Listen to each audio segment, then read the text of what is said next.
Welcome to this, your daily 180 Bible study. This week we're going to be talking about a proper view of self. We're in James chapter 1. Let's begin at verse 9. We're going to read 9, 10, and 11.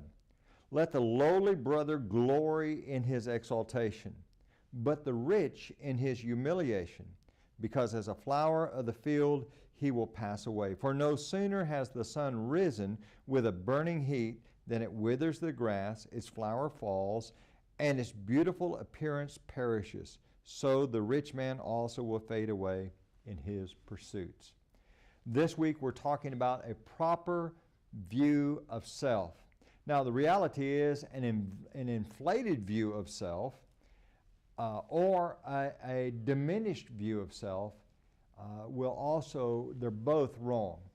And they will affect all of life. They will affect our relationships. They will affect our relationship with God, and it will affect our relationship with others. Let's talk a little bit about having a proper view of self in the sense of not having a diminished view of self. He says in verse number 9, let the lowly brother glory in his exaltation.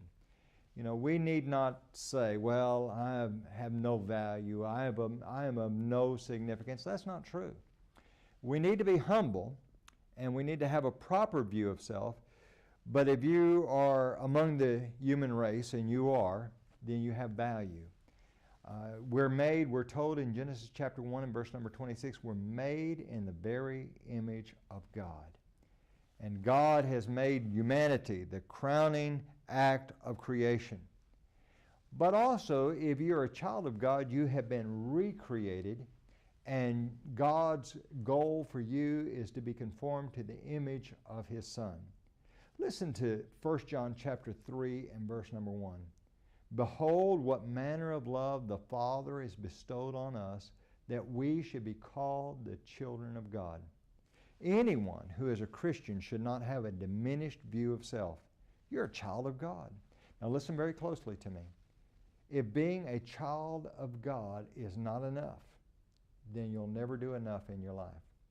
I don't care how many degrees you get. I don't care how big your paycheck is. I don't care how fine your home is. If being a faithful child of God is not enough, nothing will ever be enough.